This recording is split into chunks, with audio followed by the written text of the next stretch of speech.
Picture this. It's 8 a.m. on a Monday. You're stuck in absolutely miserable bumper-to-bumper traffic. It's pouring rain, your coffee is completely cold, and you just got a highly passive-aggressive email from your boss. You sigh, close your eyes, snap your fingers, and bam! Instantly you are standing on the warm, white sand beaches of Hawaii, sipping a coconut. No airport security, no flight delays, no lost luggage. It's the ultimate fantasy, right? Well, welcome to this explainer, where today we're taking a hard look at everyone's favorite dream superpower. Okay, let's dive right into this. Because movies like X-Men and Star Trek, they've kind of completely lied to us.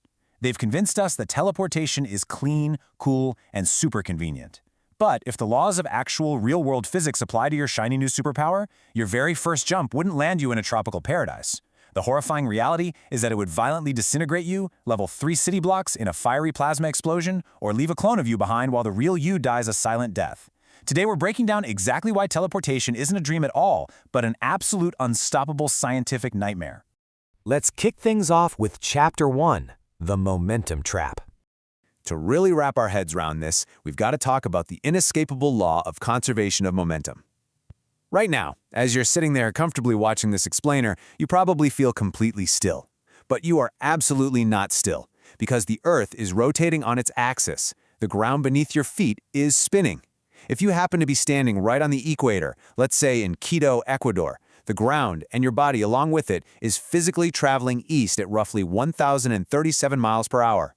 The only reason you don't feel it is because the air around you is moving at that exact same speed. So, imagine you're soaking up the sun in Ecuador, carrying all that eastward momentum, and you decide to teleport instantly to the North Pole for a quick ice skating trip.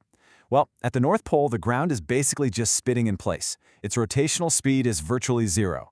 When you teleport, you change your location, sure, but physics dictates you have to keep your momentum. Meaning, the exact millisecond you materialize in the Arctic, your body is still moving sideways at over 1,000 miles per hour. You instantly become a supersonic human kinetic missile, violently smashing into the snow way before your brain can even register that you've arrived. And this brilliantly illustrates just how chaotic our universe actually is. There is no such thing as a fixed point in space. I mean, the Earth spins at over 1,000 miles per hour, sure, but it also orbits the Sun at 67,000 miles per hour. And the whole solar system? That orbits the galaxy at 490,000 miles per hour. Absolute motion in space means literally everything is constantly moving. Without microscopic, real-time vector calculations, your teleportation might leave you materializing in the cold, dark vacuum of space just because the Earth literally moved out from under you in a microsecond. Moving right along to Chapter 2, atmospheric displacement. Let's just pretend for a second that your superpower magically adjusts your speed, so you actually survive the momentum trap. Well, congratulations, but now you have to deal with basic fluid dynamics. Look around the room you're in right now. It's not empty, is it? It's filled with a thick ocean of air, and that air is about to ruin everything. When you teleport, two absolute nightmare events happen at the exact same time. At point A, the spot you just left, you instantly leave behind a 70-liter human-shaped vacuum. The surrounding air rushes in at the speed of sound to fill that gap, creating a thunderous sonic boom that shatters glass and ruptures the eardrums of anyone unlucky enough to be nearby. Meanwhile, over at point B, your destination, you suddenly have to push 70 liters of existing air out of the way in literally 0 seconds. That requires infinite force. You compress the air so violently it creates a superheated plasma shockwave, burning everyone in the room and throwing them against the wall. You literally become a walking bomb. And hey, that's assuming you arrive in clean, empty air. What if you miscalculate your coordinates by, I don't know, just 2 inches and teleport slightly inside a wooden floor? In video games, you just kind of glitch out and get stuck, right? But in reality, you get what physicists call nuclear overlap. Forcing 2 atomic nuclei into the exact same physical space causes their electron clouds to violently resist. You don't just get stuck, you and the floor trigger a massive, instantaneous thermal explosion. Which brings us to Chapter 3, and this one's a bit of a mind-bender. The identity paradox. Let's shift gears from pure physics over to philosophy. What if we actually built a real Star Trek-style machine to handle teleportation? According to Einstein's relativity, we can't move physical mass faster than light. So a machine would have to use a 3-step process. Step 1, it completely scans your body down to the exact subatomic level. Step 2, it deconstructs your original physical body into raw energy. And Step 3, It transmits that structural data across the globe to a receiver that builds a new copy of you out of local atoms. Now, I need you to focus on step 2 for a second. Deconstruct is really just a very polite, scientific word for completely vaporizing the original you. Now, what's incredibly interesting here is a fundamental law of physics called the quantum no-cloning theorem. It states that it's mathematically impossible to perfectly duplicate an unknown quantum state without completely destroying the original. So quantum mechanics literally forces teleportation to be a murder machine. Think about it. Every single time you step into that booth, your consciousness ends. You die. You commit routine suicide, while a brand new biological clone with your exact memories steps out in Paris, completely convinced that they are you. Okay, let's set aside the existential dread for a moment and look at Chapter 4, the energy catastrophe. If the whole murder machine thing isn't enough to deter you, let's look at the terrifying arithmetic of turning a human body into pure energy for that transmission. Using Einstein's famous formula, E equals mc squared, we can calculate exactly how much energy is bound up inside your physical mass. For an average 80-kilogram person, if you multiply that mass by the speed of light squared, you get a mind-boggling figure, 7.2 quintillion joules of energy. To put that staggering number into perspective, the atomic bomb dropped on Hiroshima released about 63 trillion joules. The Tsar Bomba, which is the absolute most powerful nuclear weapon ever detonated by humanity, released about 210 petajoules.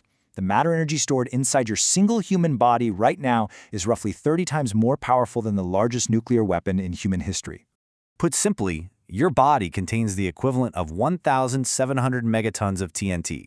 If your teleportation machine has even a tiny 0.00001% containment leak while converting you into energy, you would instantly vaporize your entire city and kick off a global nuclear winter. Literally all just so you could grab a quick cup of coffee across town. Honestly, the entire global electrical grid couldn't even supply the power needed to contain you. All right, Chapter 5, Biological and Environmental Havoc. We really have to remember that a human being isn't just a static Lego toy. You are a dynamic, chaotic, fragile chemical symphony in constant motion. Just think about the biological glitches. If you teleport while a nerve signal is halfway across a synapse, arriving a nanometer off either wipes your memories or causes your brain to essentially blue screen. And what about your microbiome? You have roughly 38 trillion gut bacteria. If the teleporter only targets human DNA, you arrive without them, leading to an instantly fatal collapse of your immune and digestive systems. But if it teleports everything in your immediate boundary, well, you might just fuse airborne room dust and flesh-eating skin bacteria directly into your bloodstream and vital organs the second you reassemble. Yikes. And it's not just the micro-level stuff. The macro environment totally wants to kill you too. Imagine jumping from sea-level Miami on a hot day straight to the peak of Mount Everest. Up at the summit, atmospheric pressure is only 4.8 psi. That's a third of sea level. When you materialize, your lungs are still filled with that high-pressure Miami air. The massive pressure difference causes instant, explosive barotrauma. Your lungs rupture immediately, and the nitrogen in your blood violently bubbles, causing sudden heart failure. Okay, let's take a step back and look at the big picture in Chapter 6, Societal Collapse. Let's take a quick breather from the bodily destruction. Let's just say, hypothetically, you somehow magically survive all these physical and biological hazards. You don't explode, you don't die, everything's great, right? No, because human civilization itself instantly becomes your worst nightmare. So the crucial point is, our entire society functions on a single premise. Walls work. Bank vaults, the lock on your front door, national borders, prison cells, they all rely completely on the fact that humans cannot pass through solid matter. If you can teleport, you effortlessly bypass them all. That makes you the ultimate global security threat. The resulting paranoia around you would be absolute. Think about it. You could walk into a nuclear launch facility or a world leader's bedroom in a millisecond. Because of this, every intelligence agency on Earth, the CIA, MI6, international militaries, they would hunt you relentlessly. And they wouldn't necessarily want to kill you. They'd want to capture you, study you, or worse, weaponize you. You would absolutely never sleep soundly in a bed again. You'd face total isolation and lifelong psychological torment. So, let's just recap this wild journey through the terrifying gauntlet that scientifically ruins this beloved cinematic superpower.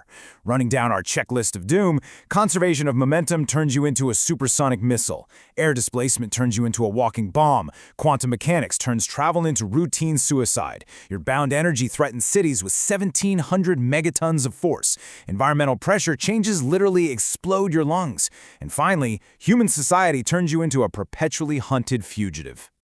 So, the very next time you find yourself sitting in bumper-to-bumper traffic on a rainy Monday morning, take a slow sip of your coffee and just appreciate it. Sure, it might take an extra hour to commute, but taking the long way home isn't just convenient. It is quite literally the only reason you're still alive. You aren't triggering thermonuclear shockwaves, and most importantly, the you sitting in the driver's seat will be the exact same real you that actually arrives at your destination. I really hope this explainer completely ruined your teleportation fantasy in the absolute best way possible. But, you know, the comic book universe is vast and science is relentless, so I want to hear from you. Which superpower should we scientifically ruin next? Flight? Invisibility? Super speed? Please like and subscribe.